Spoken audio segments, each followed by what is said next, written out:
Nós vamos começar o programa de hoje tratando de um tema para lá de polêmico. Foi o assunto dos últimos dias. A prisão do deputado Daniel Silveira. Dos últimos dias não, do dia. Porque a prisão foi decretada ontem à noite pelo ministro Alexandre de Moraes e depois foi consubstanciada pelo apoio unânime dos demais integrantes da Suprema Corte. Todos os ministros do STF apoiaram a prisão do Daniel Silveira. Essa é uma questão repleta de nuances. E estas nuances devem ser examinadas aqui. Bom, me parece muito claro que o Supremo Tribunal Federal novamente atua extrapolando os limites interpretativos daquilo que está posto na lei. E assim, em relação ao que está na lei, eu sou muito pragmático. Eu gosto da aplicação do que está escrito. Gosto da aplicação do que está escrito. Porque quando você aplica o que está escrito, você não dá margem para buracos. Você não dá margem para contraditório, você não dá margem para confusão. Quando você começa a fazer interpretações rocambolescas, quando você começa a fazer uma análise abrangente, que espicha o sentido da lei, você abre precedentes perigosos.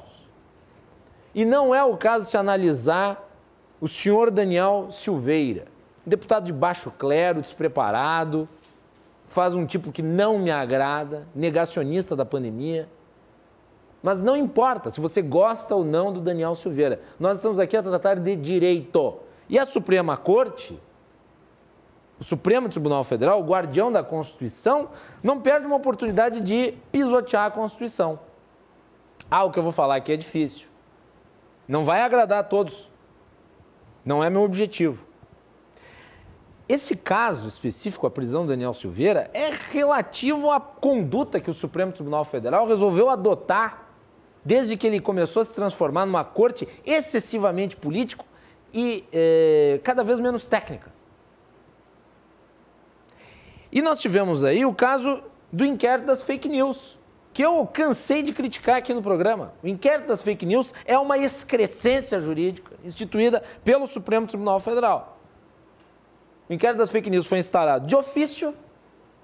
Vejam vocês, o inquérito do Supremo Tribunal Federal instalado de ofício. Sigiloso, ou seja, os investigados pelo inquérito não têm acesso às informações contidas nos autos. Desprovido de objeto definido. Quer dizer, é um inquérito que ele abrange tudo, ele não tem um fato específico. Ele é multifacetado. Frauda o juiz natural, porque ele foi instalado de ofício, e o ministro Dias Toffoli, que era o presidente da Suprema Corte, determinou que o juiz, o ministro que seria o responsável, seria o Alexandre de Moraes. Não é assim que funciona o processo natural. O processo natural estabelece que não se determina quem é o juiz da causa, que o juiz da causa é natural. E sem a parte do Ministério Público. Quem é que é o titular das ações penais? É o Ministério Público. A Procuradoria-Geral da República nem foi consultada a respeito. Foi tudo feito através de uma ação a partir da presidência do Supremo Tribunal Federal. E agora nós tivemos essa prisão decretada através de um ato de ofício. Um ato de ofício decretando a prisão de um parlamentar. Mas é o Daniel Silveira. Não me interessa se é o Daniel Silveira. Tirem Daniel Silveira e coloquem qualquer outro. O Renan Calheiros, não me interessa. O direito é para todos. O direito é para mim, para você, para quem está nos assistindo. E com uma interpretação elástica da lei. O que me parece muito grave em termos democráticos, da preservação da ordem institucional. Porque a interpretação feita pelo STF em relação ao motivo, a causa de decretar a prisão, é de que o parlamentar estaria praticando um delito em flagrante. Agora, qual que é o argumento utilizado pelo ministro Alexandre de Moraes para tanto? É esse que eu vou botar na tela, vou pedir para a produção colocar. Ana, coloca aí para nós. Está lá no despacho do ministro. Relembre-se que considera-se em flagrante delito aquele que está cometendo ação penal.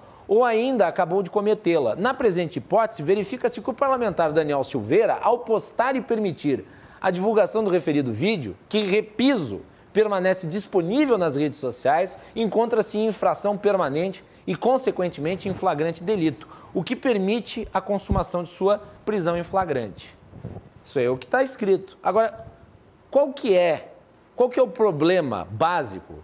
Qual que é o perigo disso que está escrito aí pelo ministro Alexandre de Moraes? Este programa está sendo transmitido na web. Vai ficar publicado nas redes sociais. Vai ficar no YouTube, no Facebook e vai ficar lá.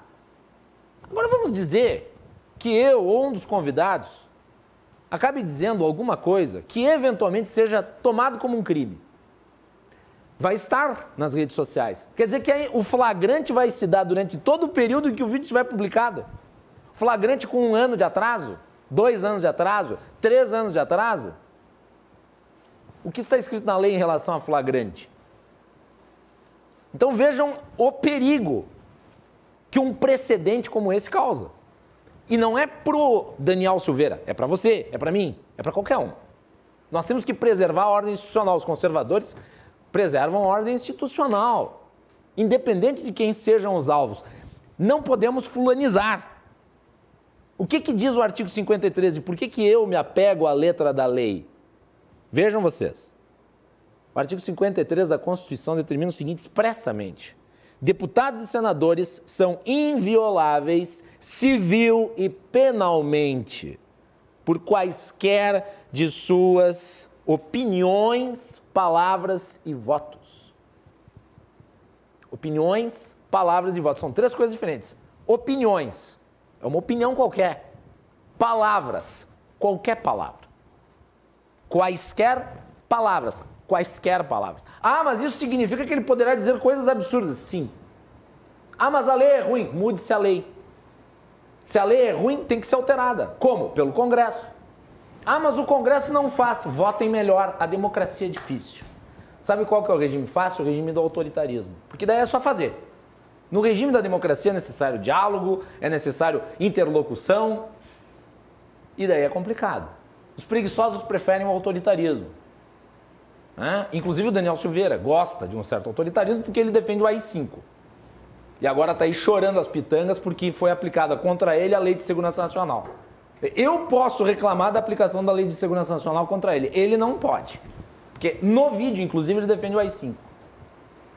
Então, as pessoas têm que tomar cuidado com o que falam. Porque, de repente, se volta contra elas. Então, vamos voltar aqui para o ponto. Deputados e senadores são invioláveis. Isso aqui é uma garantia ao trabalho legislativo, que está sendo destruída pela interpretação do Supremo Tribunal Federal. Um ato que, na minha avaliação, é autoritário. Para mim, o que o senhor Daniel Silveira disse no vídeo é abominável. Mas existe devido processo legal.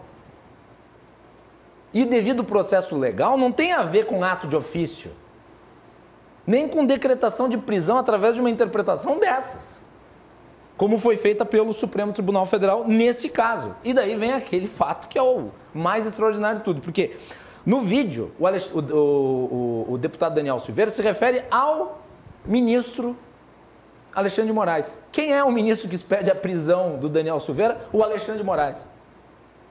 Então vejam vocês, aquele que ordena a prisão é aquele que é a vítima. Então quer dizer que virou uma vingança? A justiça não é vingança. Ou é vingança? Pelo menos quem eu conheço que lida com lei deixa muito claro isso. Justiça não pode ser vingança. E daí nós temos os precedentes.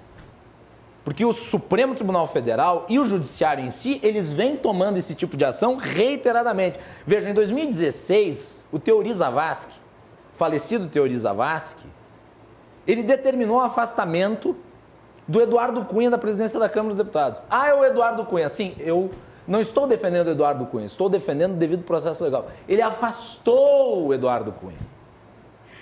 E daí o que a Câmara dos Deputados teve que fazer? Teve que votar. Aí se sujeitou a isso e afastou o Eduardo Cunha por 450 votos. E com relação a um caso mais recente, que eu critiquei duramente aqui no programa, que foi o afastamento inadequado, errado, ilegal do governador do Rio de Janeiro, Wilson Witzel. Outra pessoa que eu também não morro de amores. Não morro de amores. Foi afastado ilegalmente do governo do Estado.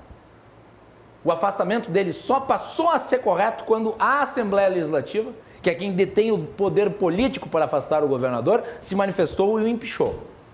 Agora, quando vem um magistrado e afasta o governador apenas com base numa decisão monocrática, numa situação em que também não foi ouvido o Ministério Público, em que o governador Wilson Witzel não havia nem se manifestado nos autos do processo, e depois isso é consubstanciado pelos pares, você vai criando precedentes, a ordem jurídica vai se destruindo desde dentro.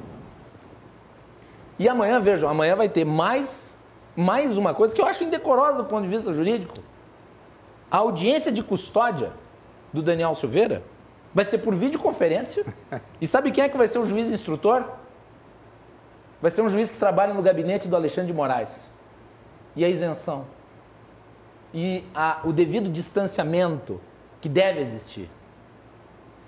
Vou repetir. Daniel Silveira disse uma boçalidade. Daniel Silveira, na minha avaliação, tem que ser cassado. Mas ele tem que ser cassado pelos seus pares. Tem que ser cassado pelos parlamentares. Para mim, ele feriu o decoro. Aquilo que ele disse no vídeo não é compatível com a atuação de um parlamentar. Mas isso é uma coisa. Outra coisa é prisão através de ato de ofício com base numa interpretação elástica da legislação, como Alexandre de Moraes fez e depois, por corporativismo, foi adotada pela Suprema Corte. Sabe qual que vai ser o resultado disso? É bem provável que a Câmara dos Deputados se reúna e também, movida por um espírito de autoproteção, negue a prisão do deputado. Porque, afinal de contas, isso também está na lei, é preciso de autorização dos parlamentares para que um parlamentar seja preso. Essa é a ordem jurídica. O Supremo Tribunal Federal deveria preservá-la e não ajudar a destruí-la.